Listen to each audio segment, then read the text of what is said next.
The final five this week had to be blonde bombshells, with Jack Ginnivan winning the ANZAC Day medal. Erin Phillips, of course, going back to the club that her dad made famous. We've spoken about Isaac Heaney.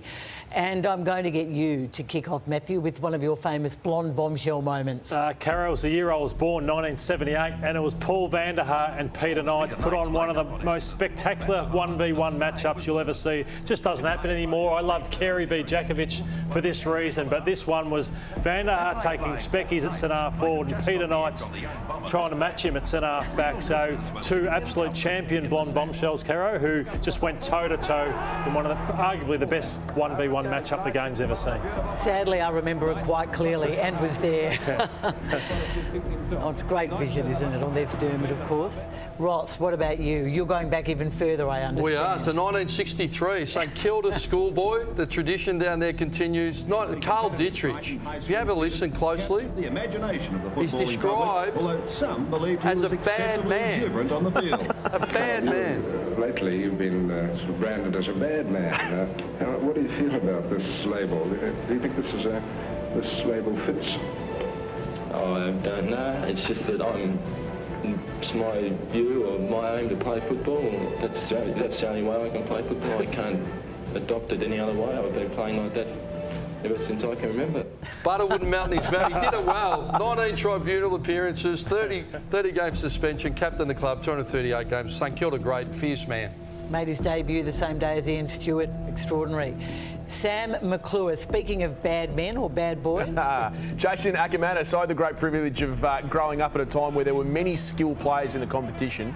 But I don't think to this day I have seen, playing live, a more skillful player, left foot, right foot, in the air, on the ground, half back, half forward, on the ball.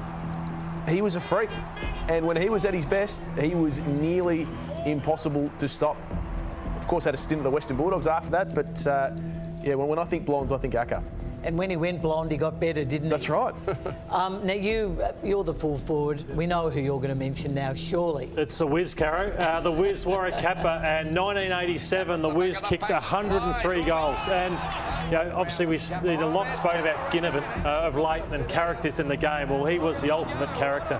He brought people to the footy. People went just to watch Warwick Kappa. You see the fans behind the goals and what he did, and he got in the face of the opposition players, and they gave just as much back. And he's still entertaining after all these years. Baggy shorts on him. Now, I'm going to round it off, and I want to deeply apologise to the late, great Peter Crimmins and the extraordinary story of Ted Hopkins. But I have to mention Trevor Barker, the heart and soul of the St Kilda Football Club. Look at some of these highlights, Ross. Wouldn't you have loved him in the team that you were coaching at the Saints? Not only was he heart and soul of the club, he was a hero to the club. He set the tone for so many years, and I reckon everyone loved him. Yeah, I feel if Trevor hadn't died, the history of the football club might have been very different, because Andrew Plimpton, the former president, wanted to make him coach, and he probably would have been coach.